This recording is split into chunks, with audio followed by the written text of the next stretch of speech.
Naku po mga kababayan, BPI, kumanta na? Naku po, tumistigo na sa bank account ni BP Sara? Nako, at ito ang patunay, lahat napahiya. Naku po mga kababayan, yan ang ating alamin ngayon. Pero bago pa po yan, Trillanes mukhang balik kulungan na naman. Naku po mga kababayan, no? Kasi itong bilyonaryo na si Sammy Oy ay kakasuhan na si Trillanes ng cyber libel, kabayan. Naku po. Iyak na naman tong si Trilling dito, kabayan, no? At si Kong Luistro, bumuelta po mga kababayan. Naku po. Ito yung sinasabi niya, hindi po buhaya ang congressman ng 2nd District of Batangas. Naku po. Ano ito, Kong Luistro? How can I be the mastermind? It is because of our dear Speaker. How can I be the mastermind? Kaya may AIX dahil ni Speaker.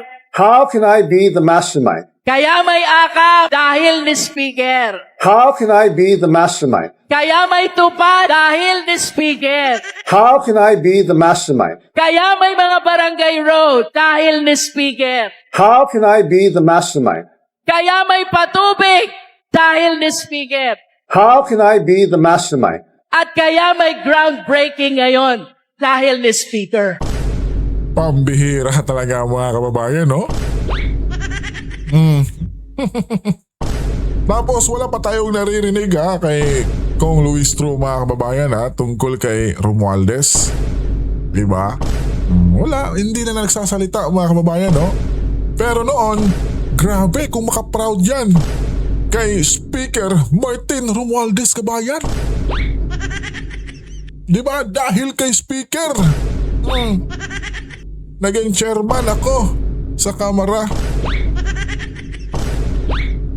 Dahil kay Speaker, pinangunahan ko ang pagpapatahimik kay BP Sara. Naku po mga kababayan, no? Di po ba? Dahil kay Speaker, tinago ko yung asawa ko. Pambira. Dahil kay Speaker mga kababayan, nagkautang ako kay BP Sara. Pambira mga kababayan, no? Itong si Kong Luistro. Diba? Di raw sila buhaya, kabayan. Pero, hindi wow, kabayan, diba? Pambira. At eto na nga po mga kababayan, no? Hatid ni Pinas News Insider, kabayan, na big good news. Nagsalita na, BPI binasag na ang kasinungalingan nila Trillanes, Luistro, Boyeng BBM at iba pa. Pambihira, kabayan, no? Eto, pakinggan natin, kabayan. Nuuri ng full video. Question.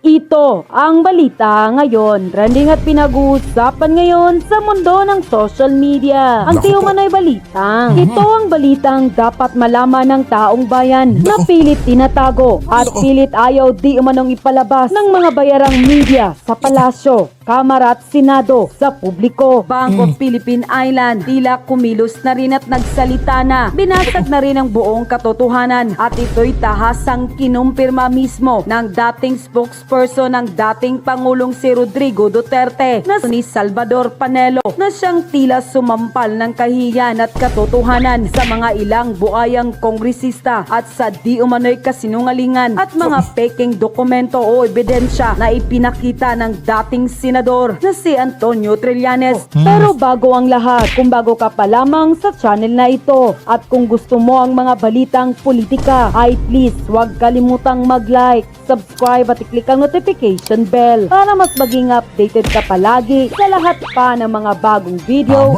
na i-upload namin. Tama At po, ito na kabayan. nga mga kababayan. Diba? Ayon pa sa naging official statement ng legal counsel ni dating Pangulong Rodrigo Duterte na si Secretary Salvador Senador Panelo. Hindi nila uurungan at talagang itutuloy ang demanda laban sa dating senador na si Antonio Trillanes nang ipakalat nito sa publiko at tila panindigan raw na mayroon silang mga ebidensyang laban sa pamilya ng dating presidente na si Rodrigo Duterte na di umano'y mga drug money daw ng dating Pangulo mula mismo sa Bank of the Philippine Islands o BPI. Sinabi rin daw ng dating senador sa pagdinig na tila may joint account daw sina Vice President Sara Duterte at dating Pangulong Rodrigo Duterte. Ngunit nakalimutan raw ng dating senador na si Antonio Trillanes na 2016 pa lamang Yun mismo lang, ang kabayan. BPI na ang nagkumpirma na hindi totoo at wala silang nakitang milyones sa bangko ng dating Pangulo kundi nagkakahalagang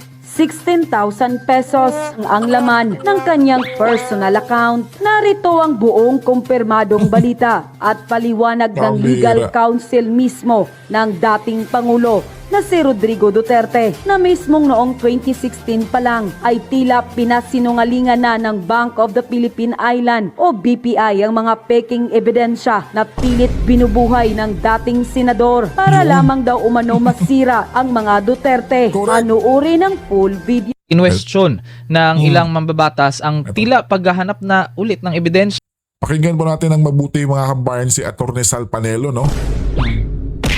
Dahil itong Atty. Sal Panelo mga kababayan ang nagpapatunay na grabe yung kasinungalingan na ginawa ni Trillanes noon, kabayan. Di ba? Ito.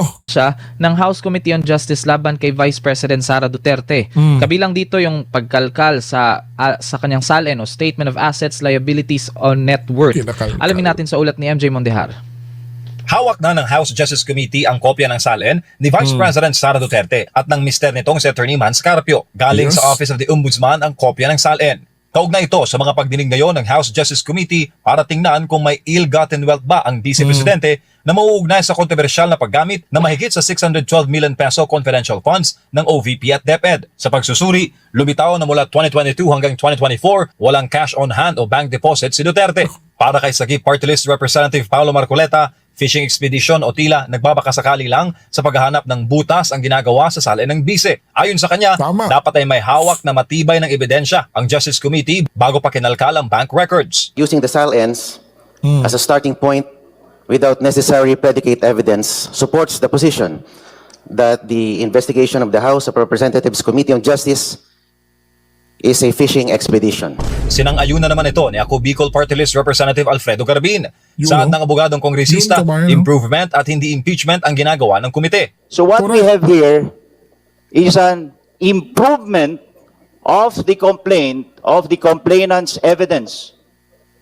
Tayo yung nagpo-produce ng ebidensya which is not supposed to be the case. Sa panig naman ni dating Justice Secretary Laila de Lima, inamin niyang tama ang obserbasyon ni Garbin at Marcoleta. Ngunit wala naman raw masama sa kanilang ginagawa. Doon sa punto na ini-improve daw po natin. Actually, there's nothing wrong. Pag sa kanila mga kababayan, okay lang. Pag sila kong Marcoleta na yung nagtatanong about sa pinagagawa nila, ay naku po. Pambihira talaga mga kababayan, di po ba? About that, improving the evidence that are sought to be presented by the complainants. Kasi tayo nga po ang magiging prosecutors later and we are determining at this point the existence of probable cause. Gayunpaman, binigyang diin ni former Congressman Attorney Neil Abayon na sa ilalim ng batas, ang pagbusisi sa bank accounts ay pinapayagan lamang sa mga kasong may kaugnayan sa impeachment. Paalala ni Abayon, sa kasaysayan, gaya ng impeachment noon ni dating Chief Justice Corona, sa Senado o sa mismong paglilitis lamang binubuksan ang mga ganitong record. Anya, tila sinusubukan ngayon ng Justice Committee kung hanggang saan ang limitasyon ng kanilang kapangyarihan. Kaya may karapatan si VP Sara na questionin ito sa Korte Suprema. Malaki po kasi yung pinagkaiba ng isang complaint that already alleges ultimate facts supported by evidence, and a complaint that substantially requests this committee to authorize this committee to investigate, and perhaps we will later find the proof. Para sa Diyos at sa Pilipinas kung mahal, MJ Mondehar, SMNI News. Ayan po, Attorney Sal. Ano pong masasabi nyo sa ulat na yan? Well, nasabi ko na rin actually mga posisyon ko dyan na talagang wala naman silang ebidensya.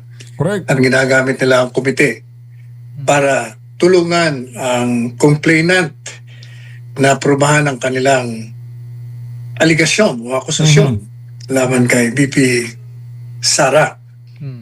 At hindi dapat ginagawa nila yun sapagkat hindi yun ang trabaho ng prosecutor o ng piskal. Tama. Ang trabaho, paulit-ulit na nating binanggit sa ating programa, tanggapin mo ang demanda,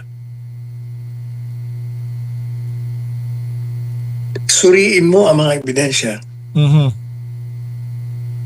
Hindi yung may nakita kang kulang ang ebidensya, susubpina mo para magkaroon ka ng ebidensya. Kaya tama yung pinupunto ni Congressman Garbin ng ako Bicol Party List. Nagdadagdag kayo. Actually, hindi nga nagdadagdag eh. Naglalagay. Kasi wala nga silang ebidensya eh. Dahil kung merong ebidensya, hindi na nila kailangan na magdagdag. Supisyente na nga. Sila na nga nagsabi supisyente sa forma, sa sustansya. Ngayon, yung sinasabi naman ni Dilima, na wala namang masama sa improvement kasi tayo mag-uusig eh. Mali ka. Miss Dilima, your job as a prosecutor is to prosecute on the basis of evidence you receive. You cannot improve on it. Nandiyan na yan eh. Hindi pa pwede kasi ang mangyayari, bias ka, tinutulungan mo yung nagdemanda. Hindi pa pwede yan. Kailangan nga Talaga namang bias yan si Dilima, Atty. Sala, di po ba? Mga kababayan, klarong-klaro. Di ba? Kinausap pa nga niya si Madriaga, mga kababayan, sa loob pa mismo ng kulungan, di po ba? Tila ba'y ginapang pa niya? Pambihira. Tapos ano ngayon? Paglabas si Madriaga, mga kababayan. Diba? Nung di pa lumabas si Madriaga, naku po, grabe yung headlines nila. Tila ba'y pasabog nila si Madriaga, mga kababayan, or star witness. Pero yun pala, kabayan, naging palpak. Bukya sila. Pambihira talaga, mga kababayan, di po ba? impartial kayo eh. Kayo ang titingin kung pwede itong kasuhan o hindi. Tama. Pag nakita nyong wala o kulang ang ebidensya, dismiss dapat. Hindi yung gagawa kayo ng kaparaanan para kumuha kayo ng mga ebidensya para usigin nyo. Di ba, mga kababayan? Yan yung ginagawa nila. Pag wala silang nakuha, naku po, hanap pa rin. Di ba, mga kababayan? Tapos ngayong next hearing, kailan ba yun? Thursday ba ata, mga kababayan? Ay naku po, yung NBI na naman, yung kanilang star witness, mga kababayan. Na tila ba may hawak na silang audio record ba yun, mga kababayan? Or video na talagang pinatunayan nila na si BP Sara ay may taong nabayaran, mga kababayan, para pag, di ba, yung sinasabi niya na pag natsugi siya, ay naku po, yung Pangulo, si Lisa at si Romualdez ay tsugiin din. Meron na daw po silang ebidensya dun, yun, kabayan. Pambihira. Di kaya gagawa at gawa-gawa lang yung kabayan. Na naman.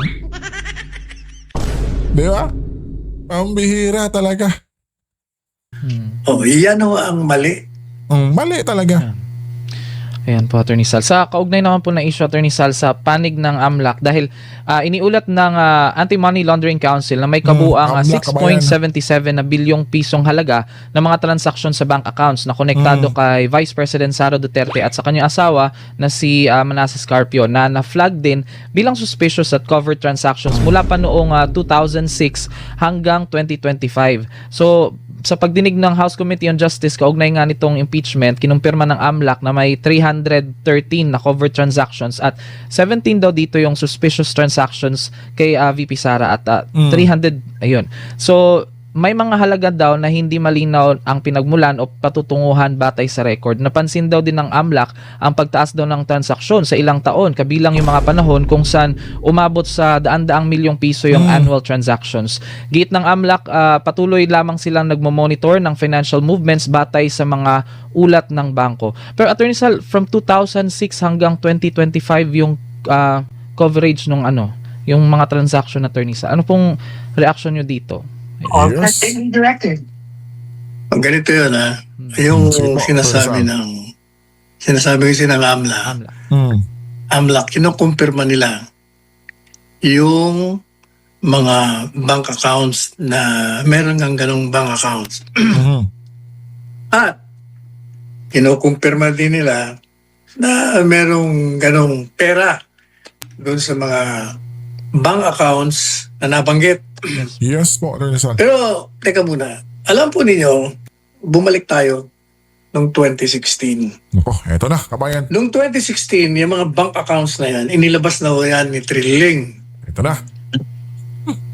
At ako ang nag-abogado kay Presidente Duterte noon. Yes po. Siguro mga 2-3 weeks before election, inilabas na yan. Unang-una, yung mga bank accounts, kung totoo man na bank accounts yung binilabas niya, may problema na kagad doon kasi ang naglalabas lang ng bank account, ang bangko na may order ang hukuman. Pag ikaw ay naglabas niyan nang walang pahintulot na idinidikta ng saligang batas na hukuman lamang ang makakapagpadala ng isang kautusan upang ilabas yan, o kaya naman, voluntaryo na nilabas, Yes po. illegal yan. Nako. That's number 1. Number 2, nung nag-wave si Presidente Duterte na buksan, lumabas doon sa bank account niya sa BPI, ang pera niya ay 16,000 lamang. Hindi yung 210 million na sinasabi niya na meron Iba ka pera Trillanes. sa loob ng bangko. Pangalawa, meron na akong certification ng bangko, ang BPI noon. Nako. Kasi humingi ako sa kanila ng certification. Magpadala kayo ng pahayag o certification na mula nung binuksan niyang account na yan, walang transaksyon, walang deposito na umabot sa 210 million pesos. Nako. At sila sinabi nila talagang walang ganyan. meron dito 16,000 ang balance niya. Ngayon, 16K ka pa. inulit na naman ngayon ni Trillanes yan. Inilabas niya. Ito namang AMLAC. Ito na, AMLAC kabayan. Alam niyo, nagpalit ng direktor kasi yung dating direktor, pinipilit nila na gumawa ng mga payaglaban dito sa mag-asawang BP Sara at Manscarpio. Manscarpio, yup. Pati na kay Presidente Duterte, kay BP Sara, kay Hanelet, kay Kitty Latcha, kay Pulong. Meron silang pinagagawa. Ayaw gawin, kaya pinalitan. Nako po, yun. Yun. Ang AMLAC, Nako po mga kababayan. Kaya pala, no? Kaya pala mga kababayan. Di pala sumunod sa kanila. Kaya eto, yung Mr. Chubby mga kababayan, no? Na bagong umupo bilang spokesperson ata yun mga kababayan ng AMLA. Nako po, kaya pala mukhang halatado kababayan na yung mga salita niya ay, di ba? Mukhang hindi siya sure. Or kabado mga kababayan. Yung si Mr. Chubby. Di po ba? Nakatanggap pala mga kababayan, no? Tila nakatanggap. ang trabaho po niyan, pag humigit ng 500,000 o 500 500K. piso ang deposito mo, automatic na monitor na nila yan. Tama. Minomonitor nila ang pasok at ang labas ng pera mo. Mhm. Ang prinisinta nila, kasi sabi niya, meron ganitong 56 million, halimbawa. Mm. Sabi ng AMLA, totoo yan. Meron ganyan.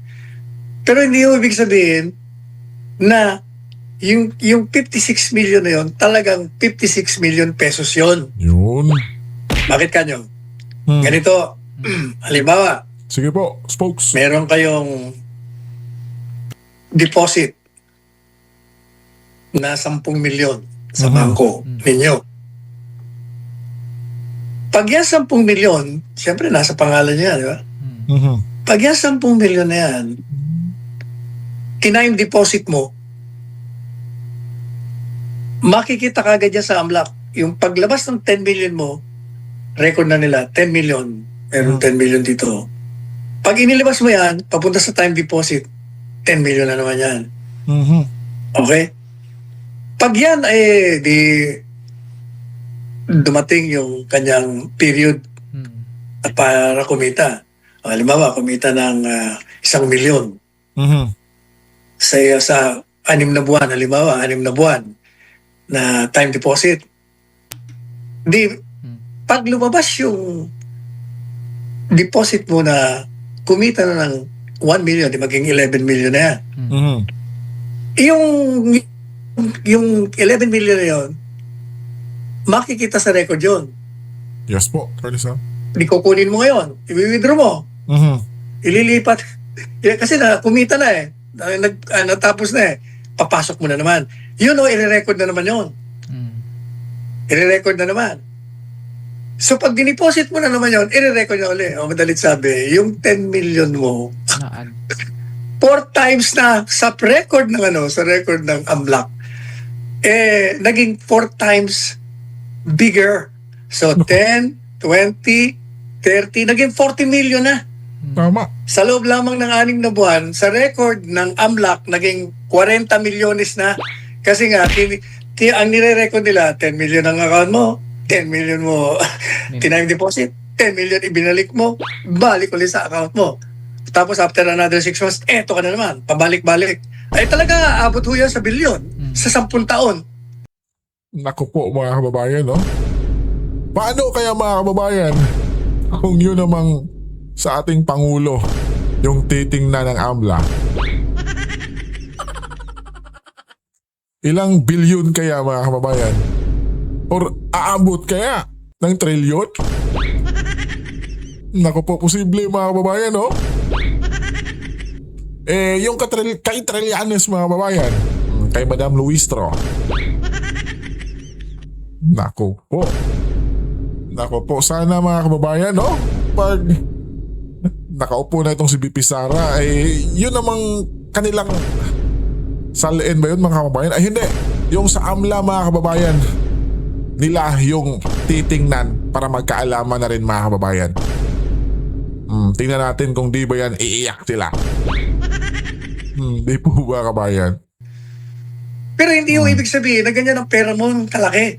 Correct. Nire-record lang kasi nila yung in and out flow. Ngayon, ang presentasyon nila, ito ang problema ho sa kanila. Eto na kabayan. Yan yung palagi natin sinasabi. Ang pagpresenta nila, parang pinalalabas nila na ganun kalaki ang pera mo kahit na hindi.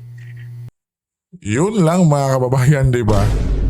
Sobrang hype.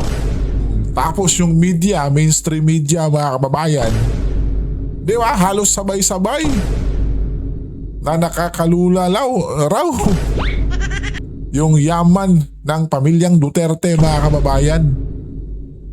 Lalong-lalo na kay BP Sara at yung kanyang asawa. Pambihira, di ba? Hindi nila pinaliliwanag yung pinaliliwanag ko sa inyo ngayon. Yun ang mali kabayan, di ba? Dahil walang learnings mga kababayan, ika nga. Walang paliwanag. Rekta agad.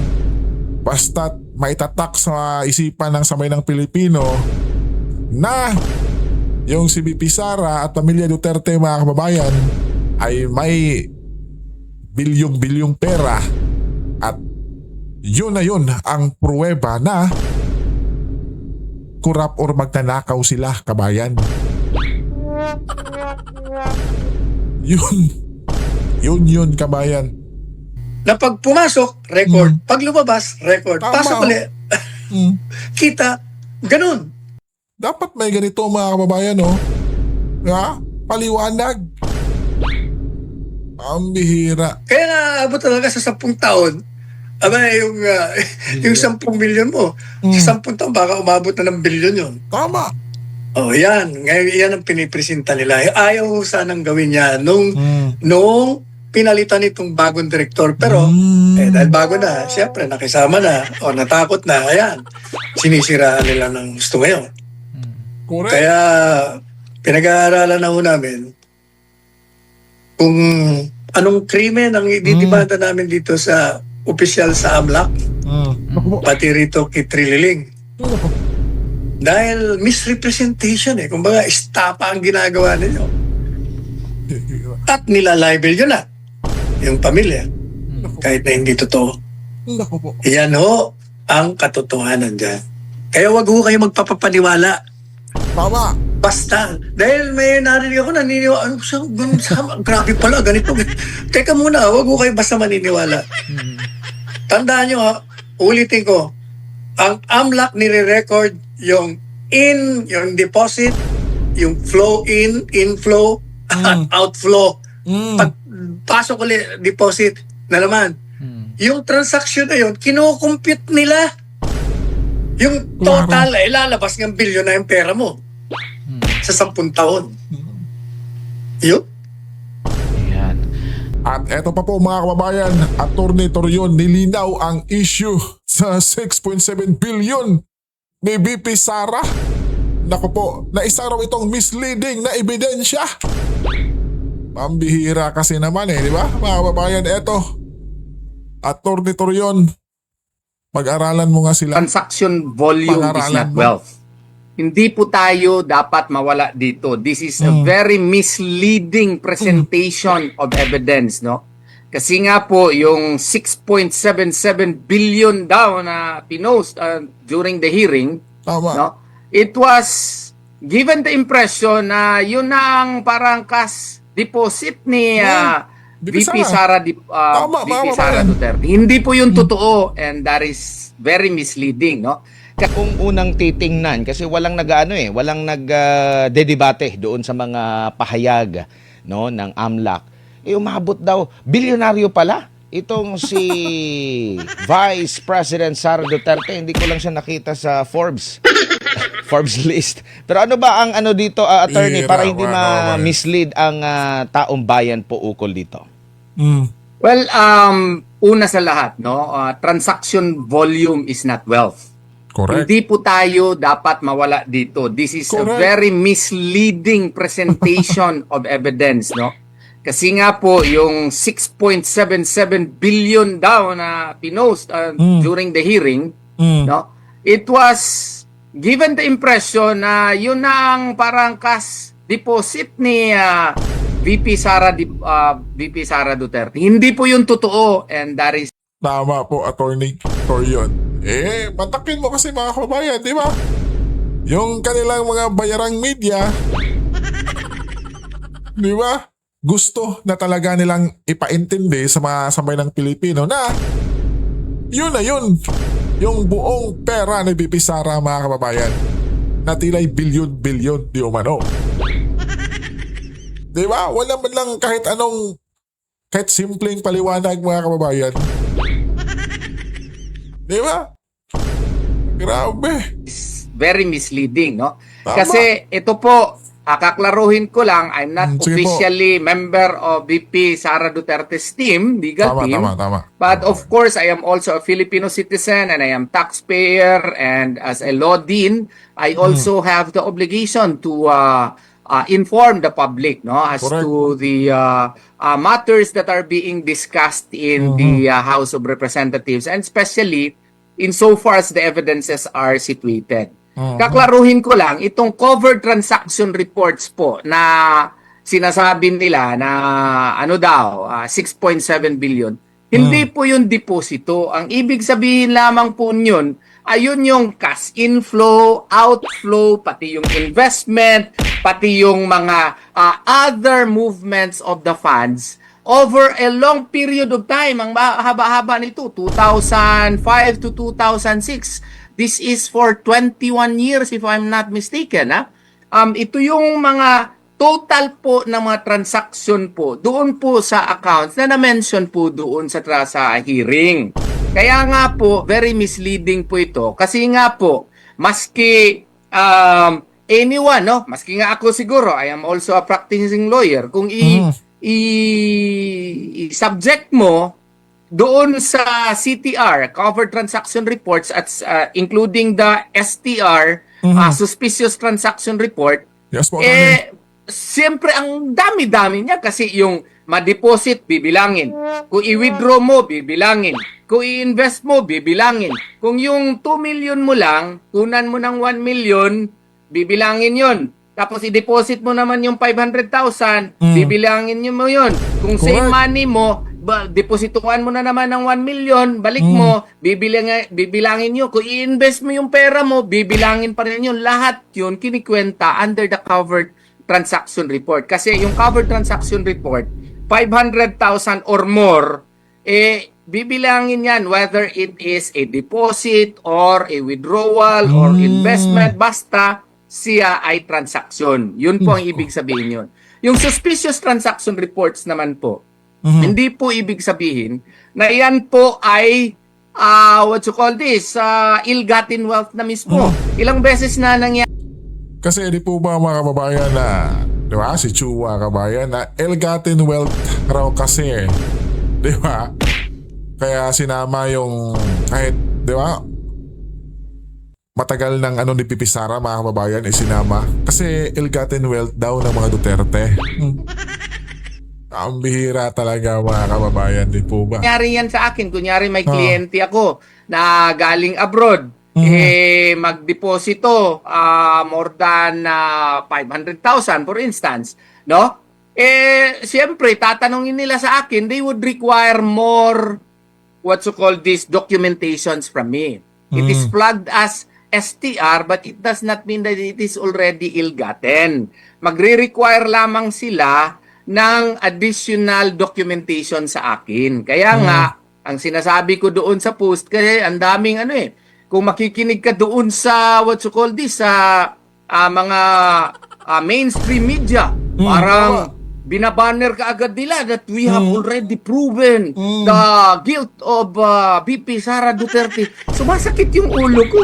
Yun pang 6.7 million na nire-report nung na mga transaction reports. Hindi maling-mali po yun at saka napaka-malicious nun at saka napaka-misleading po nun. Kasi nga po, in-explain ko na ng maigi doon po sa aking post. Lahat po ng transaction, basta covered more than 500,000, bibilangin yan maski na from the same source or from whatever source, no? Maski nga i-withdraw mo, i-invest mo, basta magdaan sa iyong sa iyong bank account, bibilangin yun. Ito 21 years 2005 o 2006 to 2025 ata ito. Ang lawak-lawak ng coverage nito 630 nga lang yung covered transactions. Ang dapat nito, nag-focus doong time na si VP Sara Duterte ay Vice President na. Paano attorney? Di aabot ng bilyon raw Di po ba mga kababayan? Dapat bilyon para mas magandang pakinggan, di ba mga kababayan? Para pagbitaw nila, pagbalita nila, yun! Bilyon pera ni VP Sara. Ang bihira mga kababayan. Tapos si Trillanes, yung pinagsasabi niya na tumanggap ng pera, yung mga Duterte galing kay Sammy Oy, di ba? Milyon yun mga kababayan, di po ba? Yun, tugma raw sa sinasabi nung AMLA mga kababayan. Ang bihira. May tugma lang mga kababayan, no? Eh kung titingnan mo nung Vice President na si VP Sara Duterte, ang liit-liit lang ng mga transaksyon eh. Wala talagang questionably doon. Kaya tayong mga mamamayan, hindi tayo magpapalinlang nito. Wala kasi silang ebidensya against kay VP Sara Duterte, maski ano-ano na lang ang ginagawa nila just to build a ghost of a case. Tama po. Kayo dyan, Atty. Torion. Pambihira talaga mga kababayan. Kaya isa lang yung masasabi ko dito, kabayan. Wala. Finish na to, kabayan. Panigurado yan. Kasi di ba, pagbubutahan pa nila yan sa Kamara, mga kababayan. O mismo dyan sa Kongreso na. Di ba, lahat na. Kung sino yung pabor na yung impeachment kay BP Sara ay maipadala na sa Senado. Ano pa yan, mga kababayan? Panigurado 50-50 pa yan. Di ba? Kaya mga kababayan, gagawin nila lahat para kahit papaano makumbinsi nila yung ibang mga kongresista. Di ba? Lalo na ngayon mga kababayan na itong si Tamba ay naku po. Mukhang kakanta na rin. Di ba? Mukhang nagkalabuan na sila ni Baby M. Yari na mga kababayan. Di ba?